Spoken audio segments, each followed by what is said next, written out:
نحمده ونصلی علی رسول کریم۔ حضرت مفتی شمیم احمد خان صاحب زید حکم، مولانا جمشید احمد صاحب زید علمہ، مولانا شفیق احمد صاحب، مولانا نذیر احمد شانیو اور دیگر طلبہ کرام اور ساتھیوں، آپ حضرات کی خدمت میں امام بخاری کی سوانح میں بیان کر چکا ہوں، اور پھر صحیح البخاری کا تعارف پیش کرنا میں نے شروع کیا۔ آپ کو معلوم ہے کہ آسمان کے نیچے اور زمین کے اوپر دینی کتابوں میں جتنی شہرت اور مقبولیت اللہ تعالیٰ نے امام بخاری کی صحیح کو عطا فرمائی ہے، اتنی شہرت اور مقبولیت اور کسی کو عطا نہیں فرمائی۔ امام بخاری نے 16 سال کے عرصے میں صحیح البخاری کو مکمل کیا۔ امام بخاری نے انتہائی ادب اور احترام کے ساتھ صحیح البخاری کو لکھنا شروع کیا۔ صحیح البخاری میں کوئی حدیث درج کرنے یا لکھنے سے پہلے امام بخاری زمزم کے پانی سے غسل فرماتے تھے، پھر 2 رکعت نماز پڑھتے تھے، پھر اس کے بعد اللہ تعالیٰ سے دعا کرتے تھے کہ اللہ تعالیٰ انہیں وہی حدیث صحیح بخاری میں درج کرنے کی توفیق عطا فرمائے جو صحیح ہو۔ ایک مرتبہ امام بخاری نے اس کا مسودہ لکھا، دوسری مرتبہ مبینہ لکھا۔ مسودہ آپ جانتے ہیں جو پہلی مرتبہ آدمی کوئی مضمون لکھتا ہے تو اس میں کچھ کاٹا پیٹی بھی ہوتی ہے، کوئی لفظ بڑھاتا ہے، کوئی لفظ کم کرتا ہے، تو اس کو مسودہ اس لیے کہتے ہیں کہ وہ گویا سیاہ ہو جاتا ہے۔ پھر دوسری مرتبہ اس کی تمییز کی، مبینہ، جس کو ہم آج کل کی زبان میں کہتے ہیں فیئر کرنا، صاف کر کے لکھنا۔ اور پھر تیسری مرتبہ امام بخاری نے جس حدیث کے بارے میں تردد ہوتا تو نبی اکرم صلی اللہ علیہ وسلم سے رابطہ کرتے، اور جب نبی صلی اللہ علیہ وسلم اس حدیث کی تصویب فرما دیتے تو اس کو درج کرتے۔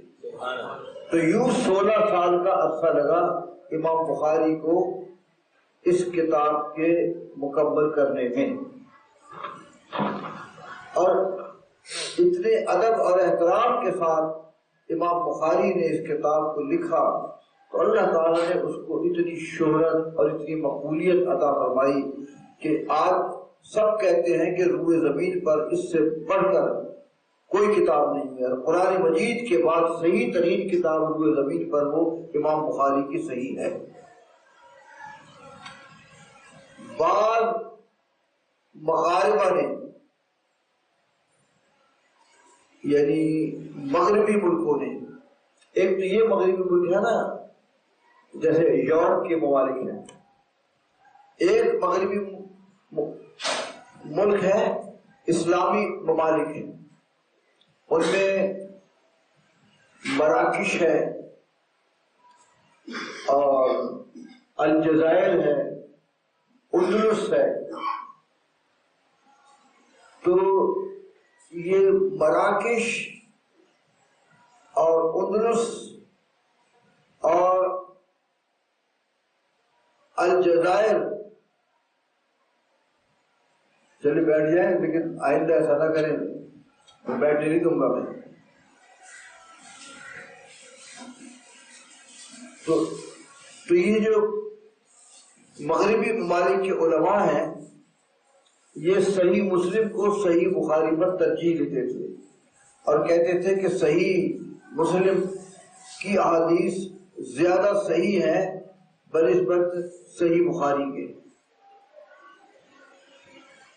لیکن جمہور علماء مسلمین نے ان کے اس دعوے کو رد کر دیا اور دلائل سے ثابت کیا کہ صحیح مسلم کی احادیث پر جتنی تنقید کی گئی ہے کہ اس میں فلاں راوی رافضی ہے، فلاں راوی خارجی ہے، فلاں راوی ناسبی ہے، یہ بتایا ہوا نا میں نے آپ کو، رافضی، خارجی، ناسبی، شیعہ،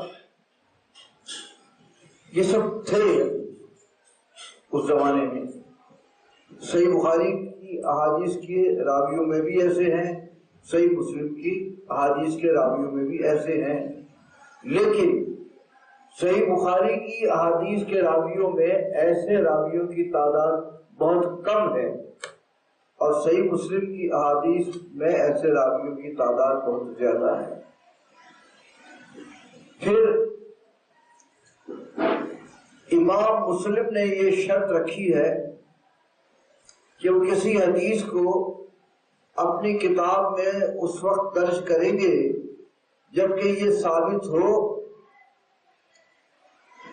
کہ راوی اور مروی اندھوں کا زمانہ ایک ہو۔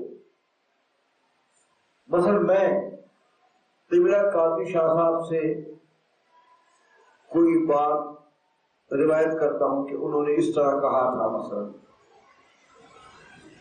تو امام مسلم کے نزدیک تو اتنا کافی ہے کہ میں راوی ہوں، قبلہ کاظمی شاہ صاحب مروی انہو ہیں، یا میں مفتی محمد حسین نعیمی کی کوئی بات نقل کرتا ہوں، تو امام مسلم کے نزدیک تو اتنا کافی ہے کہ دونوں ایک زمانے میں ہوں۔ تو چونکہ میں قبلہ کاظمی شاہ صاحب رحمہ اللہ کے زمانے میں تھا، مفتی محمد حسین نعیمی کے زمانے میں بھی تھا، تو اگر میں کوئی بات قبلہ کاظمی شاہ صاحب سے نقل کروں یا مفتی محمد حسین نعیمی سے نقل کروں یا میرے استاد گرامی مولانا حافظ عطا محمد قدس اللہ سرہ العزیز ان کی میں کوئی بات نقل کروں کہ انہوں نے اس طرح فرمایا، تو امام مسلم کے نزدیک تو اتنا کافی ہوگا کہ یہ دونوں، میں اور استاد عطا محمد، ایک زمانے میں جمع تھے یا نہیں تھے۔ اگر یہ ثابت ہو جائے، یہ کس طرح ثابت ہوگا؟ تاریخ پیدائش سے، دونوں کی تاریخ پیدائش دیکھ کر، تاریخ وفات کو دیکھ کر۔ اب میری جیسے پیدائش ہے 1937 عیسوی، میں اس سن میں پیدا ہوا۔ اچھا، اب یہ دیکھا جائے کہ قبلہ کاظمی شاہ صاحب رحمہ اللہ وہ کب فوت ہوئے تھے؟ تو وہ فوت ہوئے تھے 1986 کے اندر۔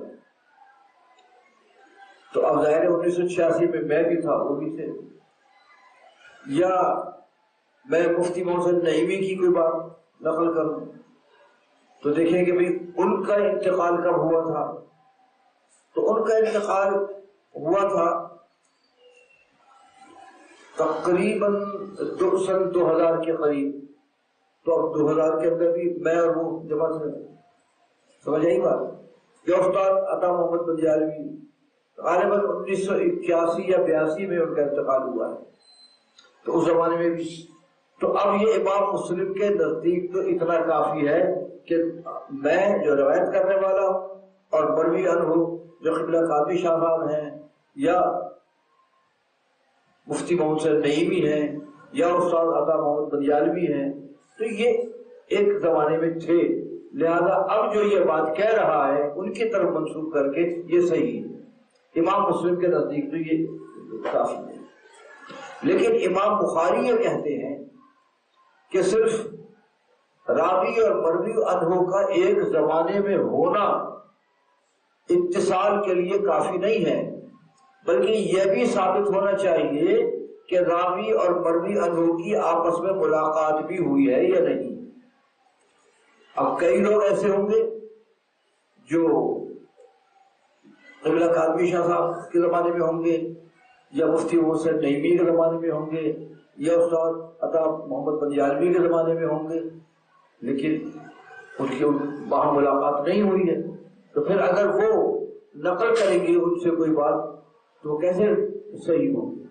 اس لیے وہ کہتے ہیں کہ ضروری صرف زمانہ ایک ہونا کافی نہیں ہے، فقط معاصرت کافی نہیں ہے، بلکہ یہ بھی ضروری ہے کہ راوی اور مروی انہو کی ملاقات بھی ہوئی ہو۔ اب ایسی شہادتیں ہوں کہ بھئی میں قبلہ کاظمی شاہ صاحب سے ملا ہوں، ملاقات ہوئی ہے، ان کی مجلس میں بیٹھا ہوں، یا مفتی محمد حسین نعیمی کی مجلس میں بیٹھا ہوں، ان کی باتیں سنی ہیں، یا استاد عطا محمد بنجالوی کے پاس میں نے پڑھا ہے، بندیال میں 3 سال رہا ہوں۔ تو جب اس شہادت میں یہ بات ثابت ہو جائے گی تو پھر اب یہ ہو گیا کہ بھئی زمانہ بھی ایک ہے اور ملاقات بھی ایک ہے، تو اب وہ کہیں گے کہ اب یہ بات صحیح ہے۔ تو اب یہ آپ دیکھیں کہ کس کی شرط جو ہے صحت کی زیادہ قریب ہے، امام مسلم کی، امام بخاری کی؟ امام بخاری، کیونکہ امام بخاری کہتے ہیں فقط زمانے کا ایک ہونا کافی نہیں ہے، بلکہ یہ بھی تو ثابت ہونا کہ ان کی وہاں ملاقات بھی ہوئی ہے۔ اب میں مثلا مفتی پاکستان مفتی منیب الرحمان صاحب مدد اللہ العالی اس کی کوئی بات نقل کروں تو اب یہ بھی زمانہ بھی ایک ہے اور یہ ثابت بھی ہے کہ بھئی میں ان کے دارالعلوم میں پڑھاتا رہا ہوں تو ظاہر ملاقات بھی ہوئی ہے۔ تب یہ بات صحیح ہوگی کہ میں جو ان سے کوئی بات نقل کر رہا ہوں وہ صحیح ہے۔ تو اس طرح امام بخاری کی روایت کردہ احادیث زیادہ لائق اعتماد ہیں بنسبت امام مسلم کے۔ ہیں دونوں حجت، لیکن امام بخاری کی چونکہ شرائط زیادہ قوی ہیں۔ امام بخاری کی شرط حدیث میں درج کرنے کے لیے یہ ہے کہ روایت کرنے والا مسلم ہو، مسلم تو آپ جانتے ہیں، عادل ہو۔ عادل کا مطلب یہ ہے کہ وہ اس سے کوئی گناہ کبیرہ ثابت نہ ہو، اس کا عقیدہ صحیح ہو، بدعتی نہ ہو، رافضی نہ ہو، خارجی نہ ہو، ناسبی نہ ہو۔ یہ اور اس کے ساتھ ساتھ وہ اتصال میں شرط یہ ہے کہ راوی اور مروی عنہ کی ملاقات بھی ہوئی ہو، اور پھر وہ جو روایت کرنے والا ہے وہ کامل الضبط والاتقان اور کثیر الملازمت مع الشیخ ہو۔ کامل الضبط والاتقان کا مطلب یہ ہے کہ اسے بھولنے کا مرض نہ ہو، بات سنتا ہے بھول جاتا ہے، مطلب مجھ میں ہے، میں بات سنتا ہوں اور بھول جاتا ہوں، بھولنے کا اسے عارضہ نہ ہو، اور وہ شکی نہ ہو، وہمی نہ ہو۔ کامل الضبط والاتقان کا یہ مطلب ہے۔ یہ آپ نے پڑھا ہوگا اس میں، یہ تذکرۃ المحدث میں یا اس کے اندر پڑھا ہوگا، جو کہتے ہیں کامل الضبط والاتقان ہو، اور اگر اس سے کوئی بات بھول جاتی ہے تو وہ اس حدیث کو لکھ لیتا ہو۔ تو ایک تو ہے ضبط صدر اور ایک ہے ضبط کتابت۔ کامل الضبط والاتقان یعنی اس کا حافظہ بھی قوی ہو، اور وہ جو احادیث ہم نے شیخ سے سنی ہے ان کو لکھ بھی لیتا ہو، تو یہ ہوتا ہے کامل الضبط والاتقان۔ اور کثیر الملازمت مع الشیخ، جس شیخ سے وہ حدیث کو روایت کر رہا ہے اس کی خدمت میں، اس کی مجلس میں زیادہ تر حاضر رہا ہو، تو ایسا جو راوی ہو اس سے امام بخاری اس کی تمام روایات کو لے لیتے ہیں۔ لیکن اگر اس کے ضبط میں کمی ہو، کچھ بھول جاتا ہو، کبھی لکھتا نہ ہو، ناقص الضبط والاتقان ہو، اور شیخ کی مجلس میں بھی زیادہ حاضر نہ رہا ہو، قلیل الملازمت مع الشیخ ہو، تو اس کی روایات سے امام بخاری انتخاب کرتے ہیں، سب نہیں لیتے۔ جو کامل الضبط والاتقان ہو اور کثیر الملازمت مع الشیخ ہو، اس کی تو سب روایات لے لیتے ہیں، اور جس کے ضبط میں کمی ہو، جو اپنے اساتذہ مشائخ سے حدیث روایت کرتا ہے ان کی خدمت میں زیادہ حاضر نہ رہتا ہو، اس کی روایت سے انتخاب کرتے ہیں، کچھ لے لیتے ہیں اور کچھ نہیں لیتے۔ تو یہ ہے امام بخاری کا معیار۔ اور امام مسلم جو ہے تو وہ کامل الضبط والاتقان اور کثیر الملازمت مع الشیخ اس کی بھی سب روایت لے لیتے ہیں، اور جو ناقص الضبط والاتقان اور قلیل الملازمت مع الشیخ اس کی بھی سب روایت لے لیتے ہیں۔ تو اب آپ نے دیکھا کس کی شرط زیادہ قوی ہے؟ امام بخاری کی شرط زیادہ قوی ہے۔ تو اس وجہ سے اگرچہ مغربی ممالک مثلا اندلس، مثلا الجزائر، المراکش، ان لوگوں نے امام مسلم کو ترجیح دی ہے، صحیح مسلم کو، لیکن جمہور امت مسلمہ نے امام بخاری کی صحیح کو ترجیح دی۔ تو ایک تو میں نے آپ کی خدمت میں جو بات عرض کی وہ تو ادب اور اہتمام ہے امام بخاری کا صحیح بخاری میں احادیث کو درج کرنے کے متعلق، اور دوسرا میں نے عرض کیا شرائط۔ آپ کو اجمالی طور پر میں نے بتایا کہ حدیث کو اپنی کتاب میں درج کرنے کے لیے امام بخاری کی کیا شرائط ہیں اور امام مسلم کی کیا شرائط ہیں، اور ظاہر ہے کہ امام بخاری کی شرائط زیادہ قوی ہیں اور امام مسلم کی اتنی قوی نہیں ہے. یہی وجہ ہے کہ اس میں صحیح بخاری میں امام بخاری کی احادیث کی تعداد کم ہے اور صحیح مسلم کی احادیث کی تعداد زیادہ ہے، کیونکہ انہوں نے ذرا کھلا معاملہ رکھا ہے. سمجھ آئی بات؟ اور کل میں نے آپ کو بتایا تھا کہ صحیح بخاری کی احادیث کی تعداد کتنی ہے؟ یاد ہے کسی کو؟ آپ کو یاد ہے 60,563. یہ صحیح بخاری کی احادیث کی تعداد ہے. یہ تو عام ہے، عام ازی کی وہ احادیث مقرر ہوں یا غیر مقرر ہوں، اور مقررات کو حذف کرنے کے بعد پھر کتنی ہے؟ 2683. یہ تو حافظ ابن حجر اسقلانی کے نزدیک ہے اور حافظ ابن صلاح کے نزدیک 4000. ماشاء اللہ آپ نے یاد رکھا ہے. خوشی ہوتی ہے اس بات سے کہ جب آپ مجھے پتہ چلے کہ آپ کو یاد ہے. اچھا ایک چیز اور بتانی ہے، وہ کل بھی میں نے اجمالی طور پر بتائی تھی کہ امام بخاری کا موضوع ہے ان احادیث کو درج کرنا جو سند کے ساتھ ہوں. جیسے یہ پہلی حدیث ہے، اس کو مسند کہتے ہیں. الصحیح الجامع المسند، یعنی جس کو سند کے ساتھ امام بخاری نے درج کیا ہے. اس کا ذمہ امام بخاری نے لیا ہے کہ وہ حدیث صحیح ہوگی. ما وضعت فی جامع ھذا الا الصحیح، میں نے اپنے اس جامع میں، اس کتاب میں جو حدیث درج کی ہے وہ صحیح ہے، وہ جو سند کے ساتھ. اور جو بعد میں متبع احادیث لاتے ہیں امام بخاری، تعلیقات، یہ تھوڑا سا واضح کر دوں. ایک حدیث ہوتی ہے معلق اور ایک حدیث ہوتی ہے مرسل. یہ یاد رکھیں. ویسے تذکرۃ المحدث میں لکھا ہوا ہے سب کی تاریخیں، اس میں بھی لکھی ہوئی ہے. تو حدیث معلق وہ ہوتی ہے جس کی سند کے شروع سے راویوں کو حذف کر دیا جائے، وہ حدیث معلق ہوتی ہے. اس کو ایسی حدیث کو تعلیقات بھی کہتے ہیں. حدیث مرسل وہ ہوتی ہے کہ سند کے آخر سے راوی کو حذف کر دیا جائے. اب میں دونوں کی مثالیں عرض کرتا ہوں آپ کے سامنے. حدیث معلق تو بہت ہے، کل میں نے بتایا تھا نا آپ کی اس کے صفحہ 16 پر جو حدیث ہیں وہ سب تعلیقات ہیں، سند کے ساتھ کوئی حدیث ذکر نہیں کی امام بخاری نے اس باب میں. تو اس حدیث کے شروع میں کبھی تو ایسا ہوتا ہے کہ سب راوی کو حذف کر دیتے ہیں، بس سیدھا یہ کہہ دیا قال رسول اللہ صلی اللہ علیہ وسلم، اور پھر آگے حدیث ذکر کر دیا.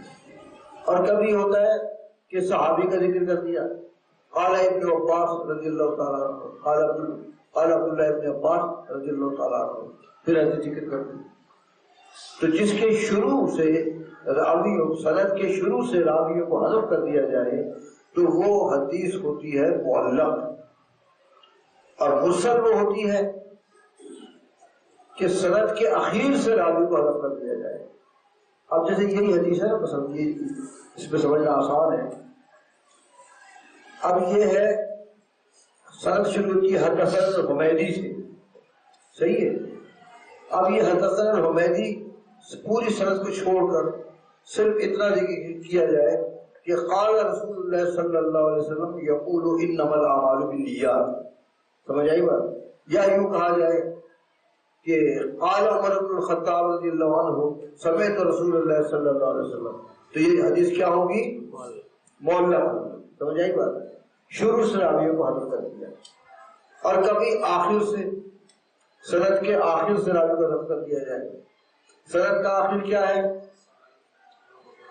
مثلا صحابی روایت کرتا ہے رسول اللہ صلی اللہ علیہ وسلم سے، تو سند کے آخر میں کون ہے؟ صحابی ہے.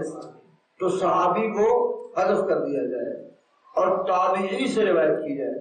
اب یہ حدیث جو ہے، یہی حدیث جو ہے انما الاعمال بالنیات، تو صحابی کون ہے؟ حضرت عمر بن خطاب رضی اللہ تعالیٰ عنہ. اور ان سے پہلے کون ہے؟ علقمہ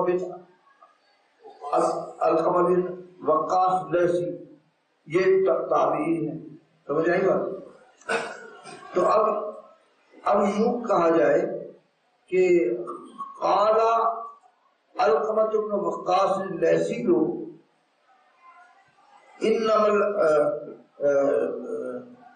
قال رسول اللہ صلی اللہ علیہ وسلم قال علقمہ بن وقاص اللیثی قال رسول اللہ صلی اللہ علیہ وسلم انما الاعمال بالنیات. تو کس کو درمیان میں حذف کر دیا؟ کس صحابی کو؟ حضرت عمر کو. بجائے بات اب تابعی یعنی علقمہ بن ابی وقاص لیثی یہ کہہ رہے ہیں کہ رسول اللہ صلی اللہ علیہ وسلم نے فرمایا انما الاعمال بالنیات.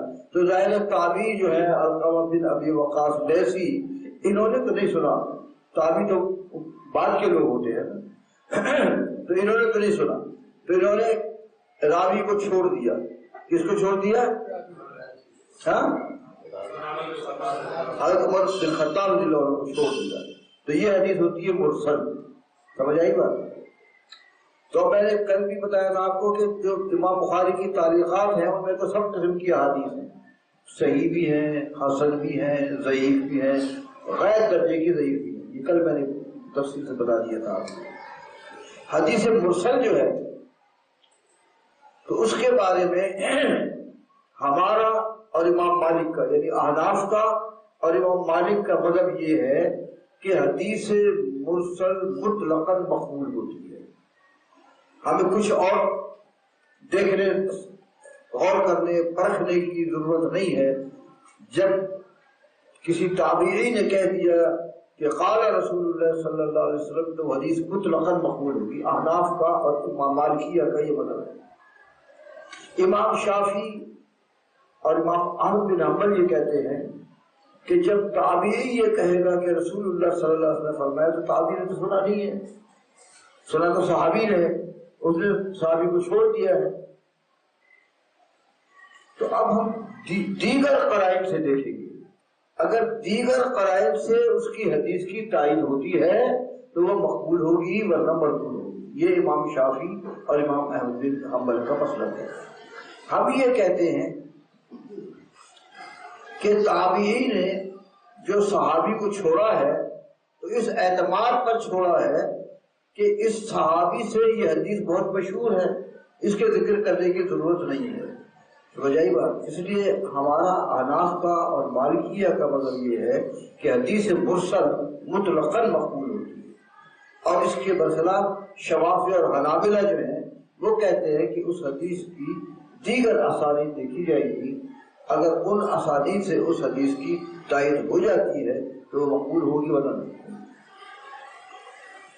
اچھا، ایک بات اور تھوڑی سی بتا دینا چاہتا ہوں آپ کو.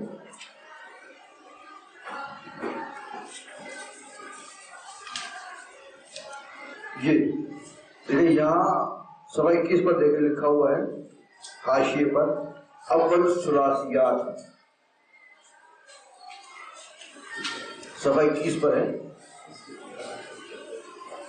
دیکھ لیا وہی مجید. اچھا دوسرا چلیے خیر آپ ایمان کے بغیر لے آئے. یا لکھا ہوا ہے بس ثلاثیات. اب ثلاثی سمجھے اس کی سمجھ کیسے. ثلاثی اس حدیث کو کہتے ہیں کہ حدیث کے مدون یا مرتب یا مصنف کے اور رسول اللہ صلی اللہ علیہ وسلم کے درمیان صرف 3 واسطے ہوں، اسے کہتے ہیں ثلاثی. اب یہ جو اول الثلاثیات ہے نا، یہ ہے باب ہے اسم من کذب علی النبی صلی اللہ علیہ وسلم. یہ باب ہے. اب اس کی سند کو دیکھ لیں. یہ امام بخاری کہتے ہیں حدثنا علی بن الجعد، یہ ایک راوی ہوا. قال اخبرنا شعبۃ، یہ دوسرے راوی ہوئے. تیسرے راوی ہوئے قال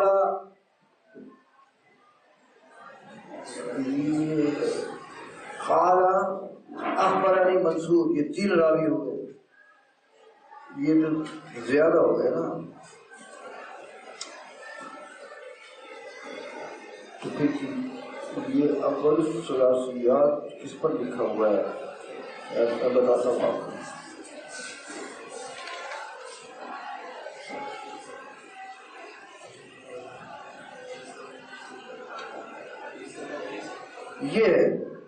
یہ حدیث جو ہے نا اسی باب میں، اسی باب کی دوسری عبد الولید شعبہ نہیں، تیسری حدیث ہے. حدثنا ابو معمر قال حدثنا عبد الوارث عن عبد العزیز قال انس. یہ بھی نہیں ہے، ہاں یہ اس کے بعد والی حدیث جو ہے یہ ہے حدثنا مکی بن ابراہیم. دیکھ لی آپ کی کتاب تو ہے نہیں، جن کی کتاب انہوں نے دیکھ لیا ہوگا. یہ جو حدیث ہے حدثنا مکی بن ابراہیم، یہ ایک راوی ہوا. پھر دوسرا راوی ہے قال حدثنا یزید بن ابی عبید، یہ 2 راوی ہوئے. تیسرے راوی ہیں عن سلمہ بن الاکوع، یہ 3 راوی ہوئے. سمجھ آئی بات؟ اب اس حدیث کے سند میں صرف 3 راوی ہیں. امام بخاری اور رسول اللہ صلی اللہ علیہ وسلم کے درمیان صرف 3 راوی ہیں. تو وہ سلمہ بن اکوع کہتے ہیں سمعت النبی صلی اللہ علیہ وسلم یقول من یقل علی ما لم اقل فلیتبوأ مقعدہ من النار. اس کے بارے میں لکھا ہوا حاشیہ پر اول الثلاثیات، یہ ثلاثیات میں سے پہلی حدیث ہے. سمجھ آئی بات؟ یعنی جس حدیث میں امام بخاری اور رسول اللہ صلی اللہ علیہ وسلم کے درمیان صرف 3 راوی ہوئے تو وہ یہ حدیث ہے. اور عموماً یہ مکی بن ابراہیم سے روایت ہوتی ہے. سمجھ آئی بات؟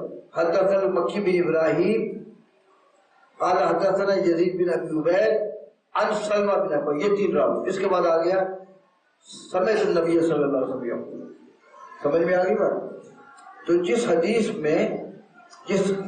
حدیث کی سند میں امام بخاری اور رسول اللہ صلی اللہ علیہ وسلم کے درمیان صرف 3 واسطے ہوں، 3 راوی ہوں، تو اس کو کہتے ہیں ثلاثی.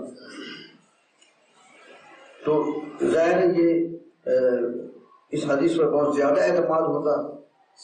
تو یہ صحیح بخاری میں ایسی کل احادیث 22 ہیں اور حذف مقررات کے بعد 16 رہ جاتی ہیں. سمجھ میں آ گئی بات؟ اچھا یہ تو ہے ثلاثی. اور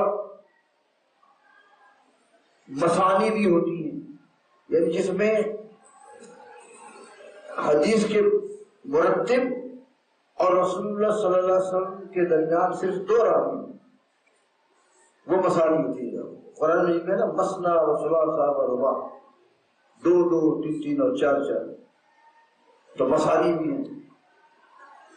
اور احاد بھی ہیں جن میں رسول اللہ صلی اللہ علیہ وسلم اور کتاب کے مدور کے درمیان صرف 1 راوی، اسے کہتے ہیں احاد.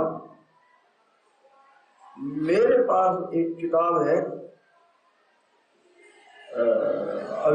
میرے ذہن میں نام تو نہیں ہے اس کا، تو اس میں جو احادیث ہے نا وہ احاد ہے، یعنی حدیث کے مصنف اور رسول اللہ صلی اللہ علیہ وسلم کے درمیان صرف 1 راوی ہے. سب سے زیادہ مستند تو وہ حدیث ہے جو احاد ہے، پھر وہ ہے جو مسنا ہے جس میں 2 راوی ہوں. یہ دکھائیں نا، یہ آپ کو نام بتا دوں نا، اس کی فہرست میں ہوگا نا، اس کے آخر میں فہرست ہے جس کتب احادیث کی، یہ کتب احادیث ہے.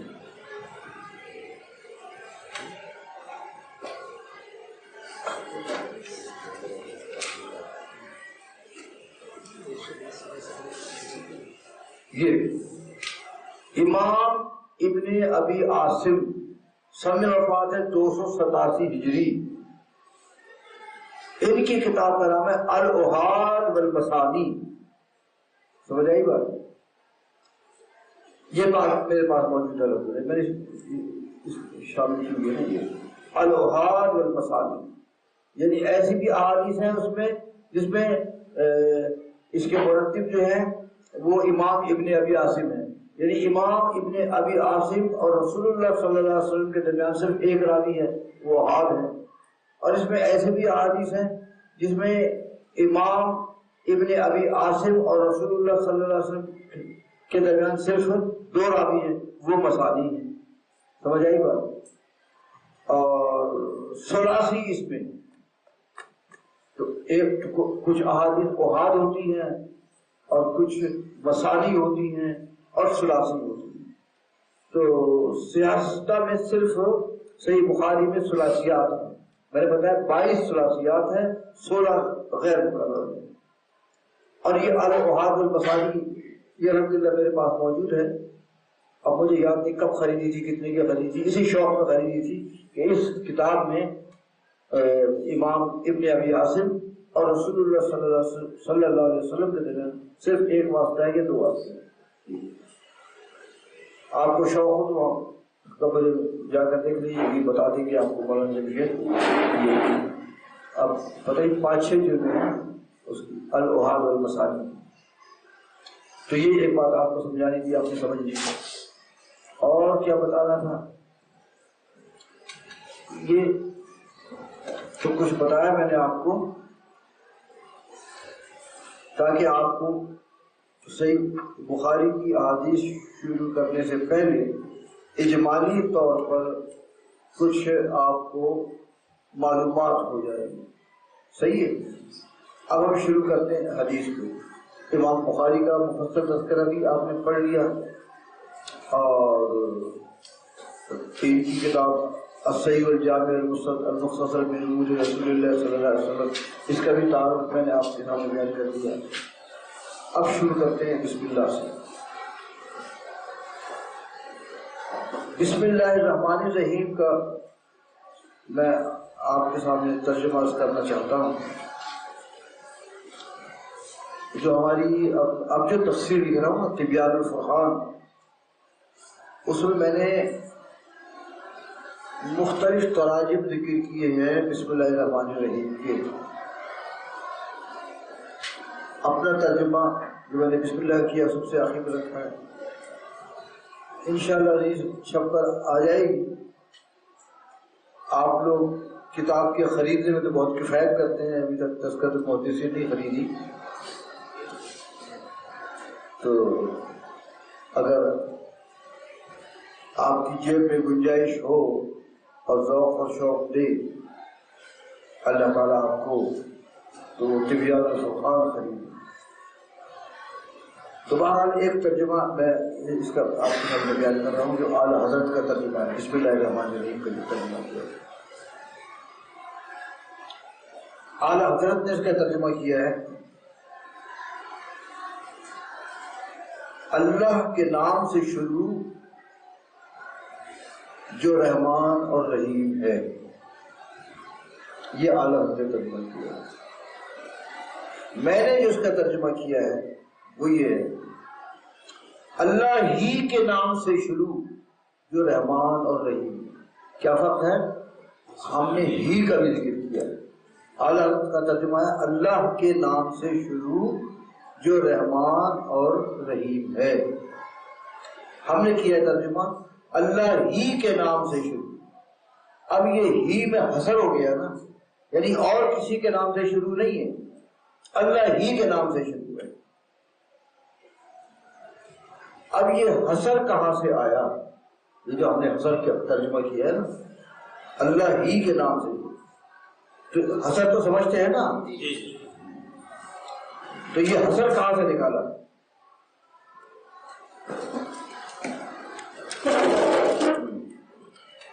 بات یہ ہے صوفیہ کے دو مقام ہوتے ہیں۔ ایک مقام یہ ہے ما رأیت شیئا الا رأیت اللہ بعدہ، میں نے جب بھی کسی چیز کو دیکھا تو اس کے بعد میں نے اللہ کو دیکھا۔ اور ایک مقام یہ ہے ما رأیت شیئا الا رأیت اللہ قبلہ، میں نے کسی چیز کو بعد میں دیکھا پہلے اللہ کو دیکھا. یہ دو مقام ہوتے ہیں، ایک ما رأیت شیئا الا رأیت اللہ بعدہ، اور ایک ما رأیت شیئا الا رأیت اللہ قبلہ. اب دیکھیں حضرت ابراہیم علیہ السلام کا مقام قرآن مجید میں ذکر ہے، وَكَذَلِكَ نُرِي إِبْرَاهِيمَ مَلَكُوتَ السَّمَاوَاتِ وَالْأَرْضِ لِيَكُونَ مِنَ الْمُوقِنِينَ، اور ہم نے ابراہیم کو آسمانوں اور زمینوں کی نشانیاں دکھائی، لِيَكُونَ مِنَ الْمُوقِنِينَ، تاکہ ان کو اللہ پر اور اس کی توحید پر یقین آئے. تو پہلے کس کو دیکھا؟ آسمانوں اور زمین کو. سمجھ آئی بات؟ اور پھر بعد میں اللہ تعالیٰ کو كَذَلِكَ نُرِي إِبْرَاهِيمَ مَلَكُوتَ السَّمَاوَاتِ وَالْأَرْضِ لِيَكُونَ مِنَ الْمُوقِنِينَ. اور حضرت موسیٰ علیہ السلام کا ذکر ہے قرآن مجید میں، اِنَّا مَعِيَ رَبِّي، بے شک میرے ساتھ ہے رب میرا.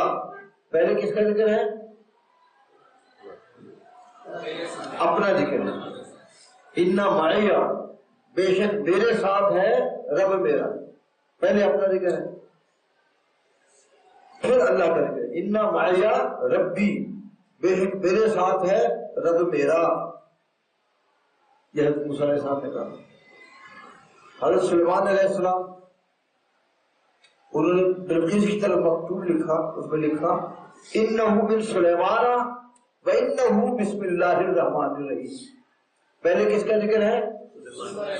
حضرت سلیمان. اور پھر کس کا ہے؟ اللہ تعالیٰ. اِنَّهُ مِن سُلَيْمَانَ وَإِنَّهُ بِسْمِ اللَّهِ الرَّحْمَٰنِ الرَّحِيمِ. تو ان کا مقام، ان انبیاء علیہ السلام کا مقام کیا ہے؟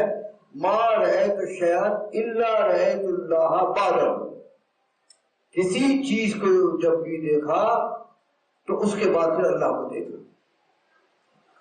اور نبی صلی اللہ علیہ وسلم ہمارے آقا والا کا مقام ہے ما رأیت شیئا الا رأیت اللہ قبلہ، کسی چیز کو پیچھے دیکھا پہلے اللہ کو دیکھا.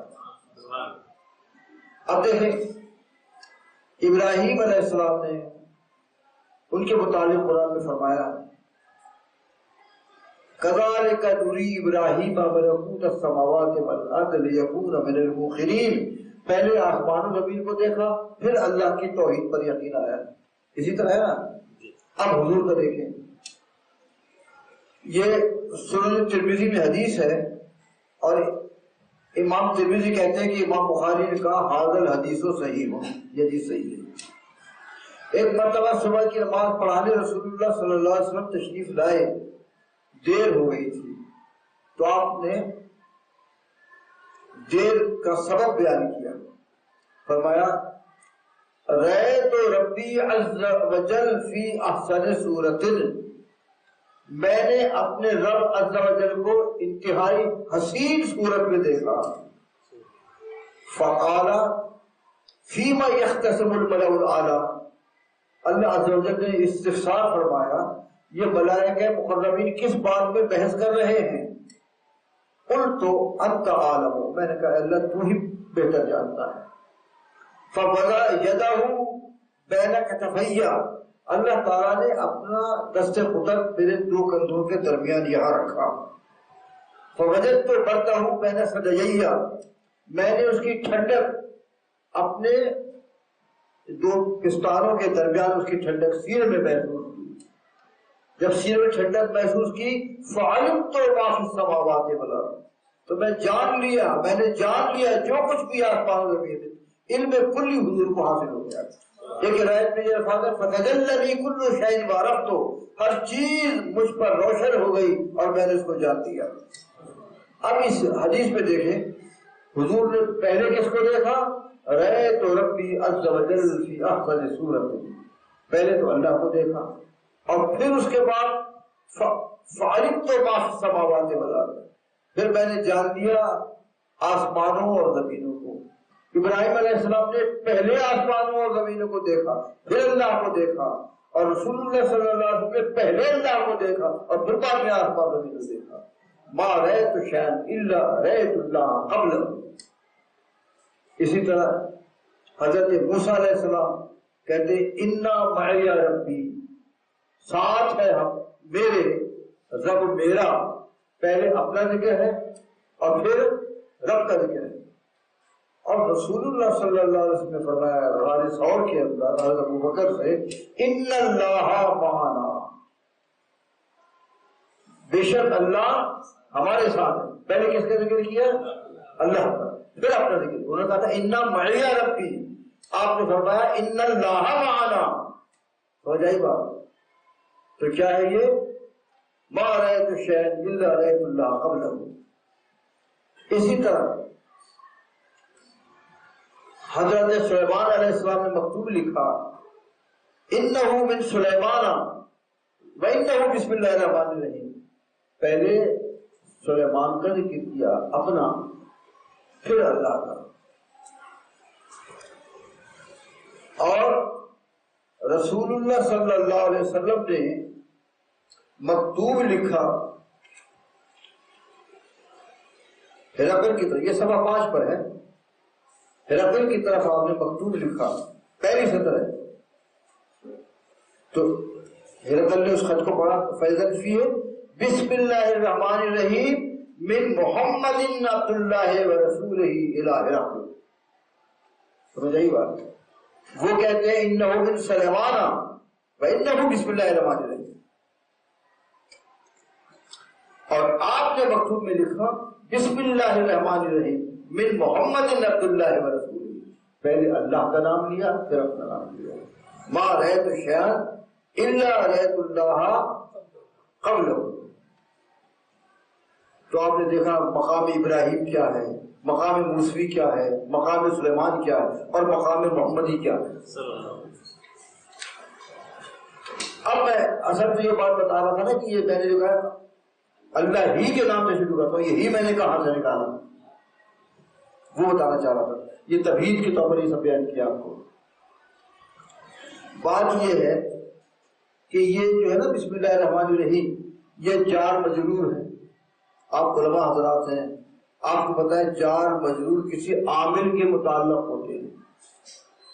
اب عامل اس سے پہلے اشرعو نکالیں یا اقرعو نکالیں، سمجھ آئی بات؟ یا تو پہلے نکالیں گے اس سے پہلے یعنی اقرأ بسم اللہ الرحمن الرحیم، میں پڑھتا ہوں اللہ الرحمن الرحیم کے نام سے، سمجھ آئی بات؟ اور یا بعد میں نکالیں گے بسم اللہ الرحمن الرحیم میں اقرأ، میں اللہ الرحمن الرحیم کے نام سے پڑھتا ہوں یا شروع کرتا ہوں، سمجھ آئی بات؟ تو حق یہ ہے کہ عامل مقدم ہو اور معمول مؤخر ہو، یہی ہے نا قاعدہ، پہلے عامل کا ذکر ہوتا ہے پھر معمول کا ذکر ہوتا ہے۔ اور اگر پہلے معمول کا ذکر کرتے اور عامل بعد میں نکالیں، یعنی بسم اللہ الرحمن الرحیم میں اقرأ کہیں، تو آپ نے پڑھا ہوا ہے یہ مختصر معنی میں، تلخیص میں، متول میں، کہ تقدیم ما حقہ تاخیر مفید حصر ہوتی ہے۔ سمجھ میں آ گئی بات؟ جس کا حق مقدم ہونا ہو اس کو مؤخر کر دیا جائے، پھر حصر کا فائدہ ہوتا ہے۔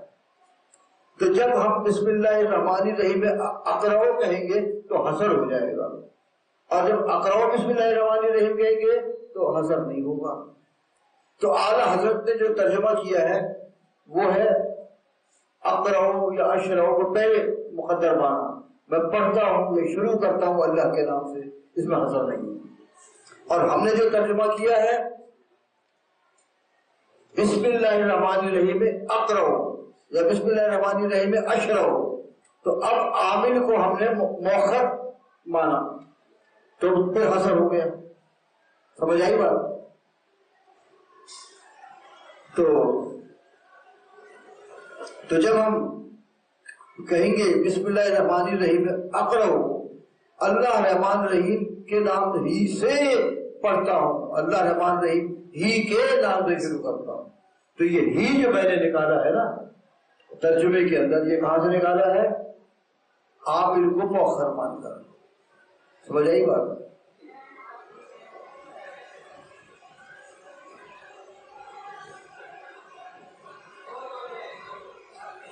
تو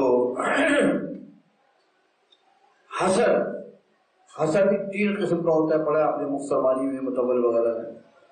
ایک ہوتا ہے قصر افراد، ایک ہوتا ہے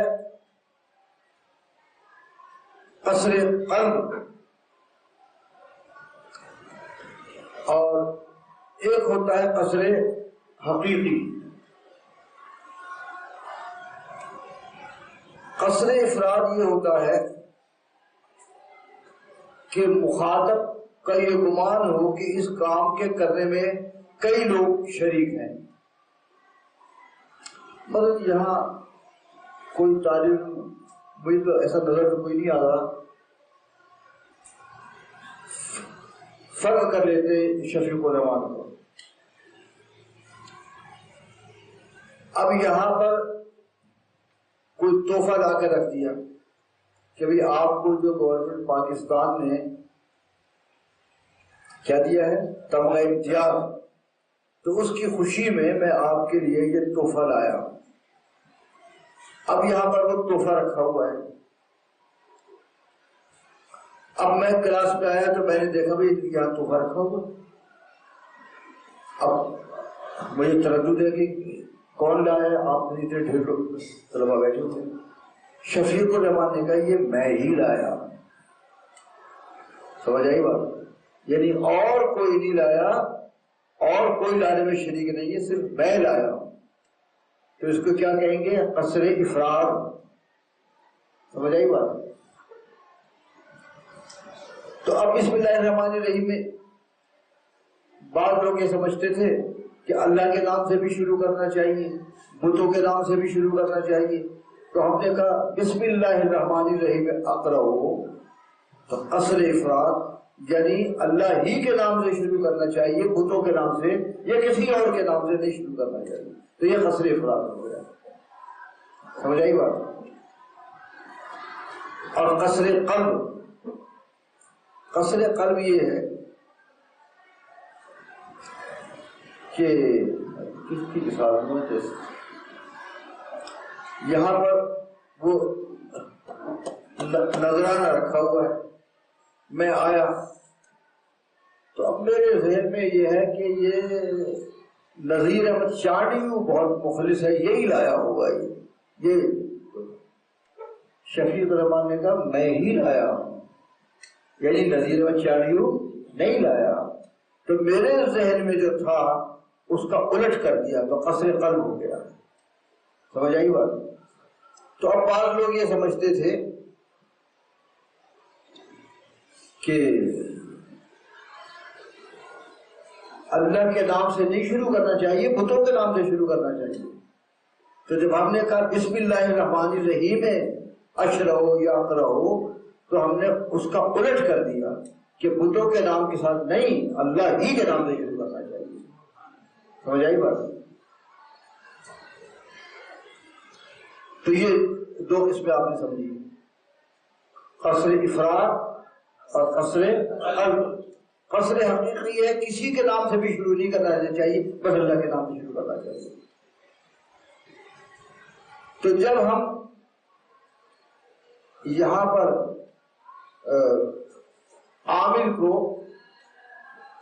مؤخر مانیں گے تو پھر حصر ہو جائے گا، اور عامل کو مقدم مانیں گے پھر حصر نہیں ہوگا. اعلیٰ حضرت نے جو ترجمہ کیا نا اللہ کے نام سے شروع کرتا ہوں، تو اس میں حصر نہیں ہے. ہم نے جو ترجمہ کیا ہے اللہ ہی کے نام سے شروع کرتا ہوں، اس میں حصر ہے. خواہ قصر قلب ہو، قصر افراد ہو، قصر حقیقی ہو.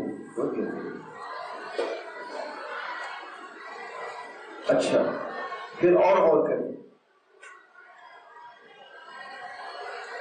جب ہم عامل کو مقدم مانیں گے، جیسے اعلیٰ حضرت نے مقدم مانا، اشرعوا شروع کرتا ہوں اللہ کے نام، اللہ کے نام سے شروع کرتا ہوں. سمجھ آئی بات؟ تو تو شروع کرتا ہوں میں تو اپنا ذکر ہے نا. خیر اعلیٰ حضرت کا ٹھیک ہے، انہوں نے اللہ کا نام پہلے نہیں کیا، اللہ کے نام سے شروع کرتا ہوں. دوسرے مترجمین جو عام طور پر ترجمہ کرتے ہیں وہ تو یوں کرتے نا، اشرع بسم اللہ الرحمن الرحیم، میں شروع کرتا ہوں اللہ کے نام سے. جتنے اعلیٰ حضرت کے علاوہ جتنے بھی ترجمہ کرنے والے ہیں تو سب یوں ترجمہ کرتے ہیں، شروع کرتا ہوں میں اللہ کے نام سے. اعلیٰ حضرت نے یہ ترجمہ کیا اللہ کے نام سے شروع کرتا ہوں، ہم نے کیا اللہ ہی کے نام سے شروع کرتا ہوں. یہ تین بتا دیے نا میں نے. عام مترجمین ترجمہ کرتے ہیں میں شروع کرتا ہوں اللہ کے نام سے. اعلیٰ حضرت نے کیا اللہ کے نام سے شروع کرتا ہوں، ہم نے ترجمہ کیا اللہ ہی کے نام سے شروع کرتا ہوں. اب میں فرق بتانا چاہتا ہوں آپ کو کہ اگر ہم اس کا ترجمہ کریں گے جیسے کہ عام مترجمین کرتے ہیں، میں شروع کرتا ہوں اللہ کے نام سے، صحیح ہے، تو پہلے کس کا ذکر ہوگا؟ اپنا ذکر ہوگا، اور اللہ کا ذکر ہوگا بعد میں.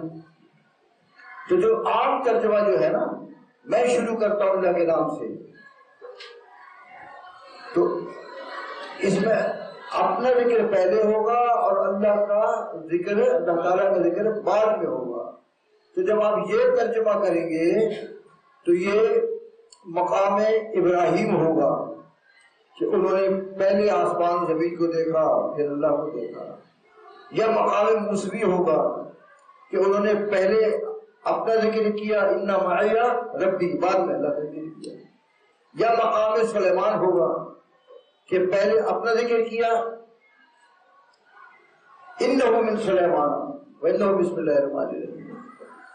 تو جب پہلے آپ اشرع کو مقدر مانیں گے، شروع کرتا ہوں میں اللہ کے نام سے، تو یہ مقام ابراہیم ہو سکتا ہے، مقام موسوی ہو سکتا ہے، مقام سلیمان ہو سکتا ہے، مقام محمدی نہیں ہوگا. مقام محمدی جب ہوگا کہ جب آپ یہ اللہ کا ذکر پہلے کریں گے، اللہ کے نام سے شروع کرتا ہوں، اللہ کا نام پہلے ہو اور اپنا ذکر بعد میں ہو، تو پھر یہ مقام محمدی ہوگا. سمجھ آئی بات؟ تو آج کے درس میں اتنا کافی ہے. آپ کو میں نے بسم اللہ الرحمن الرحیم کے بارے میں بتایا. چند اور بسم اللہ الرحمن الرحیم کے فوائد پر انشاءاللہ کل کے درس میں کروں گا.